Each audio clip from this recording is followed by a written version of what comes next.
Guillaume Fard, si on prend par exemple un point précis sur la question de la révision de la circulaire Valls, Ouais. est-ce que ça, pour le coup, ça peut rentrer dans l'agenda de Bruno Retailleau, Bah, consistant à dire, je le rappelle, l'immigration n'est pas une chance, il faut moins d'immigration.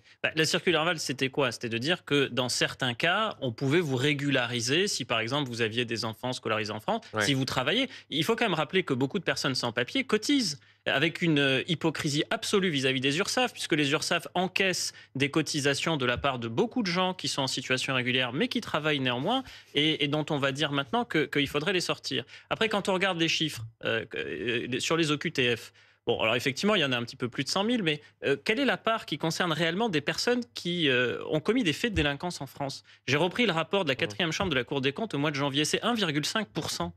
Donc en fait, le sujet, c'est plutôt d'éloigner ceux qui, effectivement, ont commis des faits délictueux ou criminels, et pas d'aller faire la chasse à ceux qui n'ont strictement rien fait sur le plan de l'ordre public. Et de ce point de vue, vous savez quoi? La Cour nous dit quelque chose. Elle dit que quand un policier ou un gendarme contrôle une personne qui est frappée d'une OQTF, il ne sait même pas dans son logiciel si cette Ouais. personne est frappée d'une OQTF parce qu'elle a violé la loi en France, ou parce qu'elle est simplement en séjour irrégulier, ce qui, au demeurant, n'est pas un délit. Ouais. Et si on devait le rétablir, de toute façon, on irait à l'encontre de la jurisprudence de la Cour de l'Union Et européenne.